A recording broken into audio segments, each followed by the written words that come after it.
J'espère que vous allez bien, j'espère que vous avez bien commencé cette journée du 14 décembre 2022, qui est une journée historique à bien des égards. Une journée historique pour toute l'Afrique, pour tout le Maghreb, pour toute la rive sud de la planète. Voilà. Je sais que beaucoup d'Algériennes, beaucoup de dirigeants algériens et algériennes, enfin, on a plus de dirigeants hommes que de dirigeants femmes, que de dirigeantes.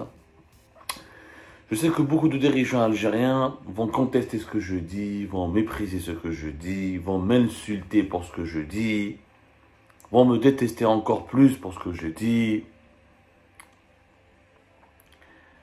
أنا حبيت نقول لكم حاجة برك. اليوم ce 14 décembre 2022, celui qui n'est pas marocain, ce soir, lors de cette demi-finale historique en Coupe du Monde de football, historique, celui qui n'est pas marocain est un hypocrite, est un lâche, est un malhonnête. Je parle pas pour le commun des mortels, je parle pas pour toute l'humanité, je parle pour les Maghrébins, pour les Arabes, pour les musulmans, pour les Africains. Quand on est issu de cette partie du monde, et si on n'a pas l'honnêteté et le courage et la lucidité de soutenir le Maroc dans ce match historique, parce que c'est le premier pays arabe, africain, maghrébin, deuxième pays musulman, après la Turquie en 2022, à atteindre un niveau si élevé de la compétition, et qui pourrait devenir le seul pays musulman à avoir atteint la finale de la Coupe du Monde. C'est celui qui n'a pas compris les enjeux majeurs de ce match, qui dépassent le sport. Et je vais vous expliquer. On va les expliquer doucement mais seulement. Ce sont des enjeux qui dépassent largement le sport. Celui qui n'a pas compris les enjeux et qui n'a pas la lucidité et de comprendre l'extrême nécessité de soutenir les Marocains et le Maroc en général, c'est quelqu'un, je pense, qui a raté sa vie. Ce soir, je suis Marocain. Ce soir, je serai Marocain. Ce soir, nous serons tous Marocains. Tous les esprits sensés, intelligents, défenseurs d'un monde libre, multipolaire, d'un monde où un nouvel ordre mondial est nécessaire, d'un monde où la domination de deux blocs régionaux, là, des grandes puissances, a fait trop de mal à l'humanité. L'exploit du Maroc n'est pas uniquement sportif. Et pourquoi il faut tous qu'on soutienne les Marocains?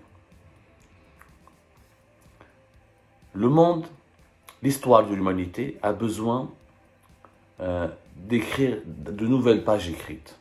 Pour écrire une nouvelle page de l'histoire de l'humanité, il faut toujours des exploits. Depuis la révolution industrielle, les vedettes en Grande-Bretagne, au milieu du XVIIIe siècle, fin XVIIe, milieu XVIIIe, jusqu'à aujourd'hui, jusqu'à l'année 2022, les grands exploits de l'humanité, ont toujours été écrits majoritairement ou inspirés par l'Occident. Depuis le XVIIe siècle, les historiens disent que la modernité a commencé à partir de la révolution industrielle. Voilà. Constitue fin XVIIe, début XVIIIe, certains historiens disent qu'elle a commencé fin du XVIIIe siècle. Quoi qu'il arrive, depuis la révolution industrielle jusqu'à la décolonisation, jusqu'à la fin des empires coloniaux, c'est l'Occident qui a fait l'histoire. C'est l'Occident qui a obligé l'humanité à suivre un certain modèle. C'est l'Occident qui a dicté les valeurs universelles de l'humanité. C'est l'Occident qui a imposé, qui a généralisé un certain mode de vie. Il y a eu la Chine qui a émergé. Mais la Chine, elle a émergé comment? En empruntant les voies de la modernisation occidentale, en faisant sa propre révolution industrielle, en empruntant les mêmes modes de pensée occidentales. Le communisme n'est pas une invention de la Chine, c'est une invention de Karl Marx. Il est né en Europe, il est né en Occident. Le Japon, son réveil, les pays émergents qui sont en train de naître, jusqu'à maintenant, ont emprunté une seule voie, celle de l'Occident. La seule séquence historique depuis la révolution industrielle jusqu'à aujourd'hui qui a permis un petit peu de démontrer la diversité de l'humanité, la diversité des points de vue et la diversité un petit peu des modes de pensée, c'est la décolonisation. Lors de la décolonisation, les peuples du sud de la planète, qui étaient dominés outrageusement par les empires construits et constitués depuis le nord de la planète, ont démontré qu'ils ont droit à exister, qu'ils peuvent résister, qu'ils peuvent exister, qu'ils peuvent être différents et qu'ils peuvent contribuer à construire un monde différent. Mais ils n'ont pas réussi. Quelques pays sont en train de réussir. Des études, des expertises, à partir de 2035 ou la 2040, voire 2050, on assisterait à un monde où les grandes puissances économiques ne seront plus en Occident. Il y a l'Inde qui se réveille, qui va devenir une importante puissance économique. Il y a la Turquie, il y a la Corée du Sud, qui est devenue maintenant parmi les 20 pays les plus riches du monde. La Malaisie, les tigres, on parle de dragons, les dragons asiatiques depuis le début des années 2000. On parle du Brésil, et on parle du Chili, le Nigeria, l'Afrique du Sud. Ce monde multipolaire, ce monde qui doit un jour ou l'autre, après 3 siècles de domination de l'Occident, passer le flambeau à un nouveau monde. Dans ce nouveau monde qui doit naître, les Maghrébins, les Arabes, les musulmans, les Africains doivent savoir comment exister, doivent enfin s'imposer, doivent enfin participer à l'écriture d'une nouvelle page de l'histoire de l'humanité. On va dire la nouvelle page, c'est des exploits. Où les exploits industriels, économiques, culturels et scientifiques ont toujours un reflet. Le reflet, c'est souvent le sport. Les Jeux Olympiques, les Coupes du Monde de football, ce sont les 2 meilleurs reflets, les 2 grands miroirs, les 2 miroirs les plus limpides qui reflètent, qui peuvent révéler les états de développement des pays. Les performances sportives traduisent les motivations d'un pays, ses capacités de développement, ses potentiels humains, démographiques et économiques, traduisent aussi sa stabilité, ses ambitions. Donc les exploits sportifs, ne sont pas fortuits. Ce sont aussi des exploits politiques. Ce sont aussi des exploits économiques. Parce que la demi-finale de la Coupe du Monde, il faut passer par plusieurs étapes. L'équipe marocaine, qu'est-ce qu'elle a prouvé? La demi-finale en battant de grandes nations. La Belgique, l'Espagne, le Portugal, en mettant en échec la Croatie. Des grandes nations de football, mais aussi des grandes nations ou économiques, ou politiques, ou des nations qui font partie de blocs, le fameux bloc occidental qui domine l'humanité. Le Maroc, comment il a gagné ces matchs-là? D'abord, en faisant preuve d'une ambition sans pareil. Quelle est cette ambition-là? Les peuples africains, arabes et musulmans en général, on nous a toujours reproché le manque d'ambition. On n'avait pas d'ambition. On n'a jamais... La différence entre nous et les pays occidentaux qui se sont développés durant et qui ont dominé le monde durant ces 3 siècles, et la différence entre nous et les pays asiatiques comme la Chine et l'Inde qui sont en train d'émerger, qui sont en train de détrôner l'Occident, c'est qu'on manquait d'ambition. On ne pouvait pas voir au-delà du bout de notre nez. Ah, mais on n'est pas capable.